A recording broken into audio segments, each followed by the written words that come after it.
1989 সালের 13 নভেম্বর প্রতিষ্ঠিত হয় পল্লী কর্মসহায়ক ফাউন্ডেশন পিকেএসএফ। সেই থেকে 13 নভেম্বর পিকেএসএফ দিবস হিসেবে পালিত হয়ে আসছে। বুধবার রাজধানীর পিকেএসএফ ভবন মিলনায়তনে আয়োজন করা হয় এবারের পিকেএসএফ দিবসের। এতে প্রধান অতিথি ছিলেন অর্থ উপদেষ্টা ডক্টর সালেহ উদ্দিন আহমেদ, যিনি এই প্রতিষ্ঠানে প্রায় 9 বছর ব্যবস্থাপনা পরিচালকের দায়িত্বে ছিলেন। অর্থ উপদেষ্টা বলেন, বিগত সরকার বেশিরভাগ প্রতিষ্ঠানই ধ্বংস করেছে, তবে এর মধ্যে ব্যতিক্রম পিকেএসএফ। সবাই কিন্তু পিকেএসএফকে সাপোর্ট করেছে, যে কোনো গভর্নমেন্ট হোক, ডোনারের সংস্থা হোক।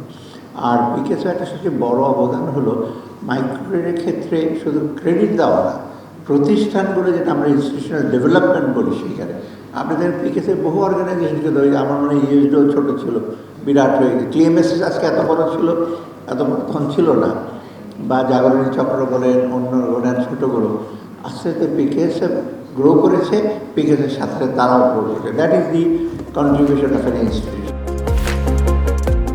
তিনি বলেন, দেশে অনেক বড় বড় ভবন রয়েছে, কিন্তু সেখানে স্বচ্ছতা ও জবাবদিহিতার অভাব রয়েছে। সেই জবাবদিহিতা নিশ্চিতেই কাজ করছে অন্তর্বর্তী সরকার। অনেক প্রতিষ্ঠান আছে কিন্তু প্রতিষ্ঠান নেই, ভালো প্রতিষ্ঠানের অত্যন্ত অভাব।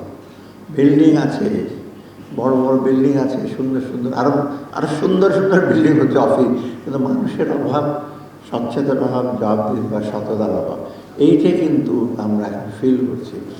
আমি তো মোটামুটি কয়েক মাস আসলাম, এর আগেও দেখলাম এমন গভীর কি ক্ষত কিন্তু আমরা দেখি না। যাই হোক, এটা আমি অর্থ তো আমরা দেখতে পাচ্ছি, দিন দিন আমরা টের পাচ্ছি, যারা আমাদের সহকর্মী আছে তারাও টের পাচ্ছেন।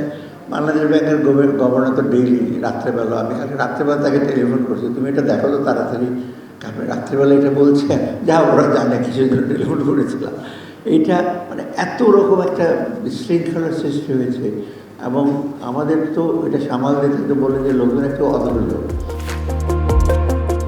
ডক্টর সালেহ উদ্দিন আহমেদ বলেন, বর্তমান সরকার ভালো কাজের ফুটপ্রিন্ট এমনভাবে রেখে যাবে যাতে জনগণ সন্তুষ্ট হয়। রাজনৈতিক সরকার সেগুলো পালন না করলে জনগণই চাপ দেবে। এখন আমরা সংস্কার করতে চেষ্টা করছি, সংস্কার আগেও করেছি, কিন্তু শর্ট টার্ম কিছু আমরা করব, মিড টার্ম, লং টার্মগুলো পলিটিক্যাল এসে তা করবে।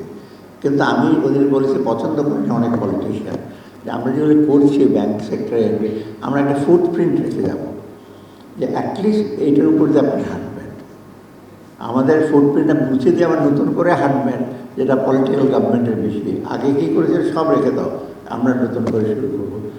ডেড ওয়েট লস, সমস্ত ইনভেস্টমেন্টগুলো নষ্ট হয়। আমরা বলেছি, এক পলিটিশিয়ান বলেছেন ঠিক আছে, দেখি আমরা না, আপনারা আমাদের ফুটপ্রিন্টটা অ্যাভয়েড করতে পারবেন না, কারণ আমরা যেটা করব জনগণের ভালোর জন্য, জনগণই আপনাদের চাপ দেবে, আমরা আমাদের কিছু করবো না, কারণ মানুষই বলবে এটা ওনারা করেছিলেন।